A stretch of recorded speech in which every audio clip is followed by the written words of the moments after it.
Okay, good evening, everyone. Welcome to the sixth session of our web series, which we call as the Think Tank. My name is Ankit Bansal, and I'm the founder and CEO of Sapphire Human Solutions. Sapphire today is one of the top 10 retail executive search firms in India. I founded the firm in 2008, and over the last 12 years, we've now done more than 900 CXOs with our clients across BFSI, technology, consulting, industrial, pharma, healthcare, and infrastructure real estate. I I was going through a recent Credit Suisse report, which showed that there are only 2% women CEOs in India today. And the overall number of women in senior management happens to be about 9%. Well, this compares very poorly when we look at countries like Italy and Singapore, who have 15% women CEOs. Australia, New Zealand has 7%, and even countries like China, France, US, UK all have around 5 to 6% women CEOs in India. So why does India fare so poorly when it comes to having women as CEOs or having more gender diversity at the top? uh, how does one make that journey from being a woman leader to the corner office? And to discuss all that today, I don't think we could have asked for anybody better, or we would have found anybody better than somebody who's a complete champion of gender diversity, somebody who's done that journey herself, who's a role model today for so many women leaders. So let me try and, I mean, everybody knows Apurva, but I'm going to still try and give her a quick introduction. She's the president of Jagran Group, which is one of India's largest multimedia conglomerates, comes with over 3 decades of experience in media entertainment industry, manages a diverse portfolio which includes print, radio, digital, outdoor. Apurva has worked with marquee organizations like Z Telefilms, Times of India, has partnered with players like True North, won multiple business awards like Most Powerful Women in Business as per India Today Group. And if I'm not mistaken, Apurva, you've won it thrice in a row now. Uh, uh, and most recently, she was also voted by LinkedIn as one of the top voices of 2020. She's on the board of several companies and not-for-profit organizations. She's, as I said, a leading voice advocating gender diversity in Indian business landscape. She's authored a national bestseller for working women, which is aptly called "Lady, You're Not a Man." In a more recent book, which is titled "Lady, You Are the Boss," she aims to empower women, encourage them to take and achieve their full potential. She's a bachelor's in science and has done her MBA from IIM Bangalore. It's my utmost pleasure to have with us Apurva today. Apurva, thank you so much for taking time out. My pleasure. Thank you for inviting me, Ankit. Thank you, Apurva. Well, we also have, some great leaders from HR fraternity, who've been ensuring growth of their companies by taking care of, its most rare and expensive asset, which is people. We would love to, acknowledge the presence of all women leaders today. Given the paucity of time and the fact that we would love to hear Apurva more, I'm going to quickly run through a quick round of introductions.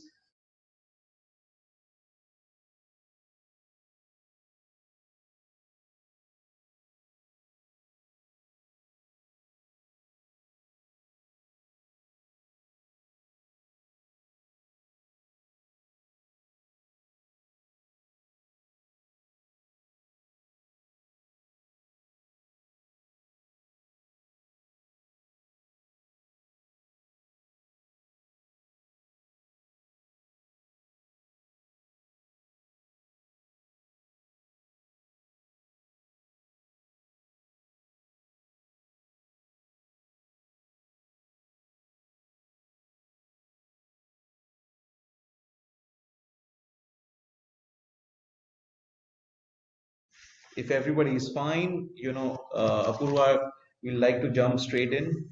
Uh, you know, journey to be from being a woman leader to to the corner office. So tell us about your journey to the corner office. How did it happen? What all went through. Being in the media entertainment sector. How easy or difficult was it? We're all ears.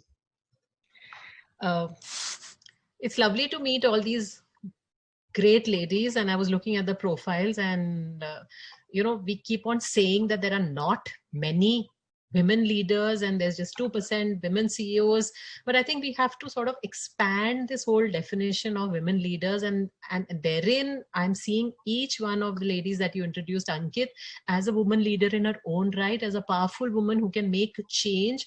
And what I hope to do in the next 30 minutes in our conversation is help them sort of unlock certain ways in even the current role, how they can drive change in their own lives and in the lives of their ecosystems, whether it's at home, whether it's at work, whether it's in the larger economic environment of our country. So coming specifically to trying to answer your question, once I passed out of IIM, I chose to get into advertising, which was not really a place where typical MBAs went, and we were all snooty MBAs from the IIMs, and everybody wanted to join Citibank. That was your number one choice. Right. And I ended up choosing advertising, which didn't pay, which paid half the salary that any other organization would pay. And I remember my batchmates being very upset with me because I pulled down the average of the batch. But I think that sort of worked in my favor because I quickly got leadership roles. And I think if I had to look back in this 32 year journey, I would say that one of the biggest things that worked for me is I got a business head role at the age of 29. So at 29, I was running a business. I became the head of president of Zee TV when I was 35. And Zee TV was a large listed entity at that time. And after that, the roles kept on coming. But I think the breakthrough was getting a business head role at a fairly young age. And if I look back, I'm sure opportunity comes knocking at everybody's door. Sometimes it's a door, sometimes it's a window, sometimes it's just a tiny knock. But again, what I would say worked in my favor was I grabbed all the opportunities that came my way. I wasn't maybe 100% ready for those opportunities, but I said yes even when I was 75% ready. And I think that's one of the things that I observe in senior women. I myself have a lot of CXO ladies, and whenever I push them to take the next role, they are always far more hesitant than my male CXOs. My male CXOs, they will be 70% ready, but they think they're 150% ready. Whereas my women, they'll be 100% ready, but they'll no, we still need to learn. I'm not sure whether I can do that. And I think that's one of the critical points that I would like to underline in our conversation. Everybody is 70% ready. You are not a born CEO. You're not a born business head. You can't wait. You have to practice on the job. And therefore say yes, even if you are 3/4 ready. Right. So what role did family play in this journey, Apurva? And then I don't know if everybody knows, Apurva's husband also is a very accomplished CEO. He's Sanjay Purohit. He headed Levi's and is now running a private equity firm. So what role was about family, right? Because we all have this, how does one take care of home and office, and help us understand role of your family in this. 2-3 people really helped me. And again, I believe whether it is a child or whether it is a career, it requires a village to nurture a child. It requires a village and an ecosystem to nurture a career. And therefore, I think looking and seeking help, whether asking for help from an organization, asking for help from your family, asking for help from your husband, from your children, is again a vital tool in case we want to make a go of and succeed in our professional and personal lives. My husband was a year senior to me at IIM, so we both started our career together. In that sense, he's been equally invested in my career as I've been in his career. We made choices which have been choices that supported each other. So if I had to leave a city and go to another city because he was getting a big jump, or if he didn't go in abroad after his Cadbury's and Levi's stint because I was doing well in India, I think those are the kind of choices we've made because both the careers have been equally important. That's one part. The other part is that at home, I've had the support of my mom, who was pushing me to work, to excel. Not, I don't think we ever grew up thinking it's going to be either marriage or a career, which a lot of young girls do grow up with, that it's an option. And I'm sure all the ladies in this room recognize the fact that when they were 21, in their mind, it was always and. It was never or, which is why they are at this place. A lot of women who thought of it as an or gave up many, many years ago. So I think those two factors, that the mindset that we were encouraged at home, my mother specifically, and the support that was given at the through my husband. And I think also an acceptance that you can't be perfect. So we all try to say, yes, I'll have a career also, but I'll also be the best cook, and I'll also run my house spotlessly, and I'll also ensure that you can't do it. You can't do all this either without support, and something you have to give away. So for example, while I may be very house proud, I'm a terrible cook. So I don't even think about that part of my, I can't. If I'm standing in the kitchen, that's the only place where I feel completely helpless. I don't know what I'm doing. So, but I'm okay with it. It doesn't bother me. It doesn't hassle me that I can't cook and my husband handles the kitchen. I think those are the choices. And increasingly, when we discuss today, my theme is going to be a lot more on the choices we are making or the choices we are giving away and allowing other people to make. Sure. So, Apurva, you were already a business head before you became a CEO. So what really, how do things change once one become a CEO, apart from the fact that support functions start reporting to you, right? I mean, but what really changes, once you become a CEO? What changes did you see? What were the things that you had to learn on the job, which you had not done till you were a business head? I think all of you know better than anybody else that through the entire leadership pipeline, one has to learn new lessons.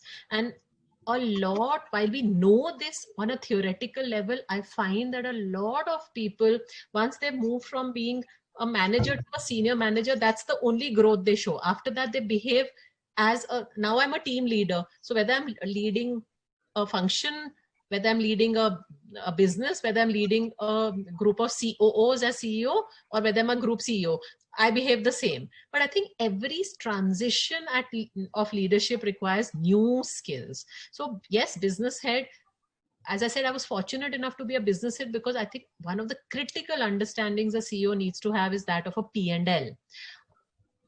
And that I got very, very early in life.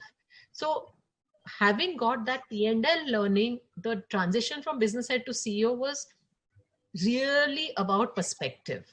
About perspective in two manners, Ankit. One is the perspective of being able to look at a larger play. It's not about, instead of 2 people having 10 people reporting into you, it's not about moving from having a sales function to now a support function report. It's not about the people who are reporting into you. It's about how are you seeing from top down the different pieces in an organization work together. And again, what I find is that obviously people move to CEOs from different functions. So marketing head becomes CEO, HR head becomes CEO, sales head becomes CEO. And because they understand sales or they understand marketing the best, at the CEO level, they believe that's the critical function, and I can drive my organization by focusing on marketing. The perspective change that is required when you're looking at an organization holistically is to figure out which function is the engine in an organization. You know, just because that's a revenue function needn't be the engine. Just because it's a support function, the support function needn't be a support function. It can be the engine. So, I mean, I give the example often of Cadbury's, where my husband worked. Cadbury's was a marketing oriented organization. The lead function was marketing. Sales came secondary. You built those powerful mega brands and sales automatically happened. Whereas in another organization, it would be the sales function which is critical. So the understanding of which function is the engine and which have to follow, and sometimes that may change. Sometimes it's sales, sometimes it's finance, sometimes it's something else. Understanding what do you put. So it's, you are running a train as in an organization. What do you put, which baksa do you put as the engine in a particular year? Right. For example, this year, in this COVID year, I think all of us have put the baksa of finance as the engine. That if we have cash on our balance sheets, will we survive? Correct. So finance is the single most important function today for me, which was not the same 2 years ago. So I think that perspective and understanding is the transition from a business head to a CEO. Very, very well said. I'm going to shift to a question which I'm sure a lot of people in this session are going to have in their minds. What do you think of HR leaders becoming CEOs? And, do you think they can become great CEOs, and why? Okay, so. And you mentioned about the PNL understanding as well. So, yes. So I would like to make 2-3 points. These are just facts that you have to pick up and draw your own conclusions. Okay. Fact one is that you cannot become a good CEO unless you understand a P&L. That is the bottom line of becoming a CEO, right? And let's be very honest, at a functional level, nobody has P&L understanding. Neither the marketing head, nor the HR head, nor the sales head. Now it is up to you. Just because sales is dealing with more numbers and you are dealing as HR or as marketing with less numbers, doesn't mean that you can't get the P&L understanding. Now, whoever has the P&L understanding is ready to be a CEO. So whatever function he or she was leading doesn't matter. That's point one. The second point I would like to make, that all of us know, all of us understand that the two big tasks that a CEO has, of course, that PLN is an understanding, but finally gets it done through his CFO and his revenue head. But his understanding of people and his understanding of communication and getting alignment and motivation. 80% of our time we spend on communication, 80% of our time we spend on people management at a CEO level. We don't spend that much time on any of the functions, right? This is a fact. In fact, just today, and I did see a lady from L&T, I was with Mr. Nayak, and he was telling me about his leadership and how much effort he's put in actually actively mentoring leaders at different levels, So that's the job we do. Now, if I talk about the second point I made, now I want to say, but why is it that I am not seeing enough HR heads as CEOs? Because if 80% of our effort and time is going in people management at a CEO level, who understands people management better than HR heads? So why is it that despite them being ready for that role, we are not seeing? And that's the question everybody must ask themselves. Okay, very smartly you flipped the question on the other side. All right, okay. Tell me, were there any challenges that you faced as a woman CEO? Or do these kind of challenges go away once you reach the corner office? So internally, the challenges do go away, especially if you treat yourself as a professional first. So when I enter office, I'm not thinking of myself as a woman, as a female with lots only male subordinates. I'm not thinking of myself like that. I'm just a professional. I'm just a team leader. I'm the CEO of the organization. If I see myself like that, 99%, that's the mirroring you will get from your organization. Let's come to the current situation, this whole COVID scenario. How have your priorities changed as a CEO? You did speak about finance aspect, but what do you think are the, top three, four priorities which CEOs are confronting today? And how is it different from the normal time priorities, a BAU kind of priorities? Ankit, clearly, I've already mentioned this. Currently, it's a lot more about cost management, a lot more about survival. It's not so much about growth and market share and winning your positions, and it's just survival. It's not just COVID. It's obviously the after effects of COVID, where we are dealing with a massive slowdown, and the growth will take a while to come back. It will be another 2 years before we move to a 1920 kind of number, and a 1920 also was not such a great year. I don't know anybody who is optimistic of the next couple of years. At the realistic thing is that yes, slowly we're inching back, but it's going to take time. In this kind of a environment, what are the change priorities of a CEO? Of course, change priorities of a CEO are cost management, cost control, cash, trying to figure out how to have enough cash on your balance sheet, trying to be prudent in managing things, etc., etc. Equally, on the other hand, it is how do you manage a team who's largely working remotely? How do you manage a team who's fearful and scared? How do you manage a team who is worried about other things, job, health, family's health, feeling unsafe? So how do you manage this? You know that you require them if we want to get back to a normal scenario in a year and a half's time, they have to be working at 100% efficiency. Right. How do you make them work at 100% efficiency remotely, and when their mind space is occupied by other things? And I think these are the two challenges, and all of us are trying to really grapple with and find our own solutions.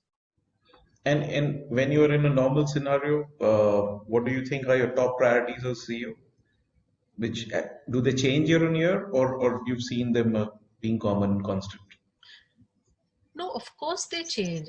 Businesses go through their own set of um, competitive scenarios as well as their own life journey. So in a year, top line may be important. In a year, margins may be more important. In a year, you are thinking of getting listed, to how do you create shareholder value may be more important. In a year where there's huge competition, you're hit by huge attrition, it's people who are the focus area. So I think there are 4-5 similar priorities every year, but I think, and this is a point that I keep on making, Ankit, is that every year, what is your F1 has to change. So we may have 5 goals, but the first priority has to change or be very clear in your mind. You cannot say all these 5 are equally important. And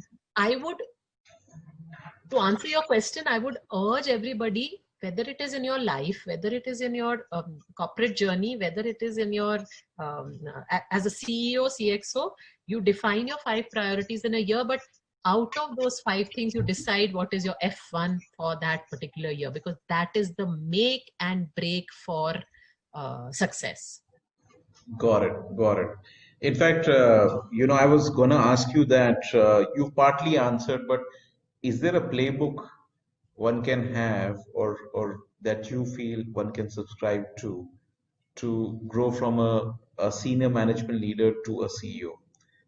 I'm gonna ask you to spell out some secrets over here, your secrets, recipes that you've seen have been very successful for you, Purva. Yeah, okay. So firstly, uh, I think success can mean different things to different people. I'm not going to share a playbook on how to move from HR head to CEO. I'd rather share a couple of points on how to be successful in what you choose to do. Okay. And then I will talk about choices, right? Acha. So I've referred to this F1 and I want to explain F1 a little more in detail because according to me, that's the, once you get your F1 right, and then of course you have the willingness to work hard and the basic talent and skill, you will excel. But 99.99% people don't think about F1. Okay. So what is F1?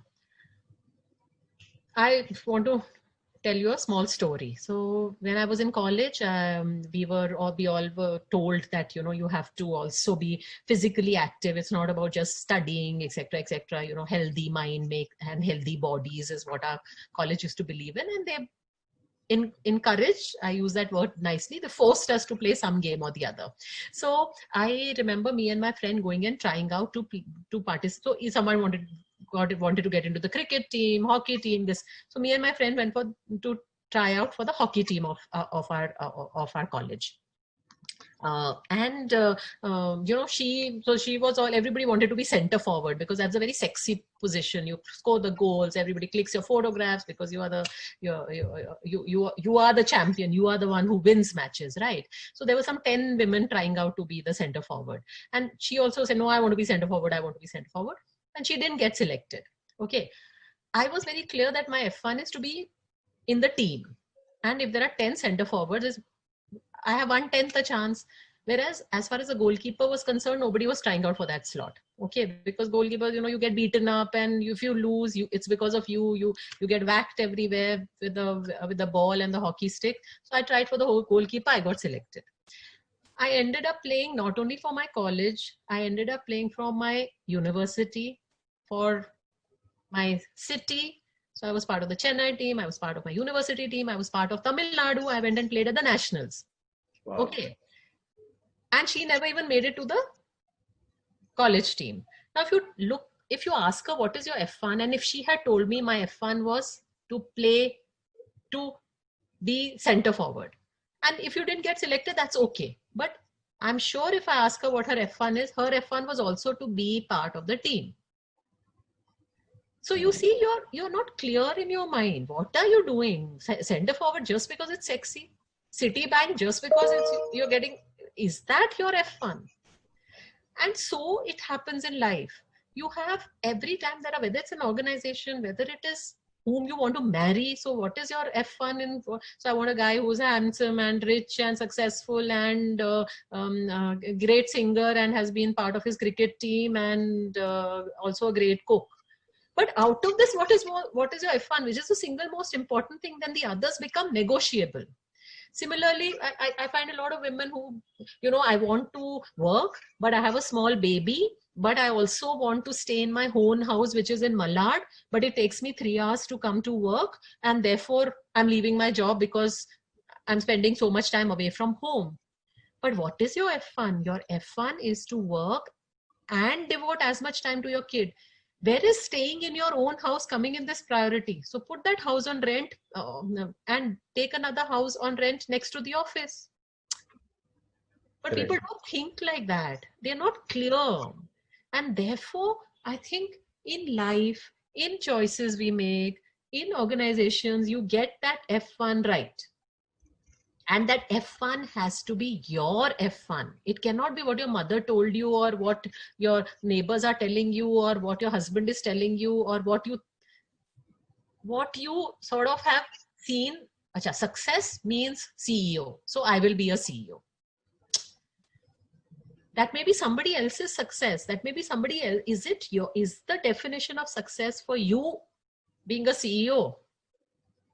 And I think this particular instance, this COVID has made us reflect, and I hope people have reflected, spent time and said, what do I want to do? not what is the expectation of others. Or my old, when I was 25, I had an expectation to do this. Now I'm 45. Is that expectation? What is the expectation of Ranjita, age 45? Have you asked yourself this question and decided what is F1 for you? Very, very nicely put. I can tell you what is the F1 for everybody right now. It is for Ankit to please allow us to ask questions from Apurva and stop asking questions. So I'm gonna stop asking questions, because I mean, we've had so many conversations. I love speaking to you all every time we do. And so we are all, I think, I'm sure everybody's accustomed to Zoom and we know how to raise the hand feature. So please, if you can raise your hands, and then I'll call out and I would request those people to either ask a question or share their views. So if you can just, raise your hands, and if anybody still doesn't know, do it the old-fashioned way and I'll call out. So who's going in first? Okay, Lalita. We have Lalita. Lalita, please unmute and ask your question. I read an article when I knew that I was going to be listening to you. I read an article, I think, sent in March about the king, long live the king, wherein you have said that when we are in a new organization, choose your priorities and know what to leave and what to take. Now, I am in a reversal role. My company is being taken by a Japanese management, and I have a new set of people who are there as my peers and some in the business function who are a little above or below me. Now, for me to explain to them, having been in this organization for more than a decade, hey guys, this will work. Please don't do this. This may not work. And not appear bossy or, saying that I know everything, you don't know anything. How do I cut across and make sure that they get it right? When many a time it doesn't go right, there is this panic wherein I want to really go and do it, make them do it right. But I also know that they have to do their own thing. So I'm asking a reversal of whatever you have. Very nice. Very nice. Article. Very nice, Lalita. Very, I mean, yes, it's a peculiar and a very, very critical problem that you're facing. So I would like to leave 2-3 thoughts in your mind, Lalita. One thought is that, in a sense, what I wrote in that article, that you have to let go of certain things and keep certain things, I think works in a reverse situation also. There are 10 things that they ought to do. Out of that, there are 3-4 things which are mission critical. If they make mistakes there, then it can be devastating for the organization. But maybe there are 4-5 things where if they make mistakes or if they do it their own way, it's not going to make a dramatic difference. So in your mind also, you figure out these are the 10 things that they are doing, which they ought not to do. But out of these are the 3 mission critical things which they should not do. You pick and choose your battles. Because also what happens is when a new person comes, they want to try out. Okay. Now they want to try out. That's why they have taken over the organization. They want to try out a different way of working. Now, life is never 0-1, right? It's not, we think we move to the digital age, but in these it's an analog life. It's never 0-1. Finally, what will work will be a blended average of the old ways and the new ways. And there will be a few mistakes, 100% made, few errors that they will make, few which you don't worry about it too much, because the last thing you want is also to be seen as that person. No, as that one person who is saying no to everything. So there is something which you have to be clear. No, this is wrong. There is something, maybe it's right or wrong, but try it out. And there are certain things which you also have to be open about and say, okay, yeah, that's a good idea. So if as a new CEO I come and you have been there for the last 10 years, I certainly want you to be my advisor, but I don't want you to be a naysayer to everything I say. So you break it up. Chalo, let them make a mistake. They should never do. And let's try it out. I'll also learn something. I think That's the way you do it. Second point is, don't worry about how people will think of you. You do what you look inside your heart and break it up into these three and then do it. Hi, Apurva. So nice to hear you, and I just love the simplicity with which you're putting it all together. So I head up HR as well as the site for an US-based MNC here in India. And one of the things I constantly struggle is cash versus investments. Right now, what are your principal guideline when you say, do you want more cash or do you want to invest to create future cash into the organization? And sometimes, like this year, right, and we are an R&D here in India, so primarily there is a lot of money put into research, right, and that really brings in the value to the organization. So as a CEO, how are you determining where do you focus on cash in hand versus where do you say, okay, this year I'm going to focus on investment because that's going to drive the engine? I'm constantly struggling with that, and being in HR, it becomes double trouble for me because it's all about investment in people. So I just wanted to hear your thoughts around it. I think that's a very, very tricky question you've asked, because this, I think, is a challenge we face all the time. And I think there are no easy answers. There are no spot answers to anything. But you know, I mentor a lot of women entrepreneurs. Okay, so I will just give you an example of, just recently I had a session with one. She's a very senior and she's been running this business for 15 years. And again, the same issue. So new product lines, to develop the new product lines right now, she wants the money to put in that. And she knows those product lines will do well 3 years later, only if she invests now. On the other hand, cash is always something that we all would be happy to have. Exactly. Okay. Exactly. So what I told her, you be clear about what your business should be able to give you, what type of margins. Okay. Now let us say that, let's say you are at a 3% margin when you actually can do 10%. Okay. Now your worry is that to do that 10%, you want to do your investments now. So she was going all helter skelter. Okay, let me invest in marketing, let me do digital, let me do this, let me do that. But a competing business is running at 10% margin.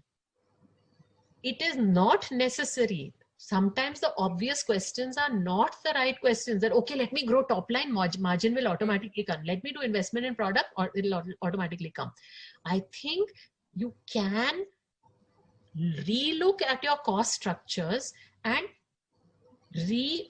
either realign them to ensure you reach a 10% margin, and then over 10%, whatever you have, you invest. Or when you do your realignment of costs, there are often in most organizations, I'll tell you, big, small, there are inefficient pockets existing. So it's redeploying from there to put into investment. But I don't subscribe to the view that investment comes ahead of building a sustainable margin. Thank you so much. I think we are now looking at the fag end of this whole pandemic situation. I hope we all come out of it. I would pray for all of us to be safe, for all of us to be healthy, and hopefully we'll have Apurva doing more sessions with all of us.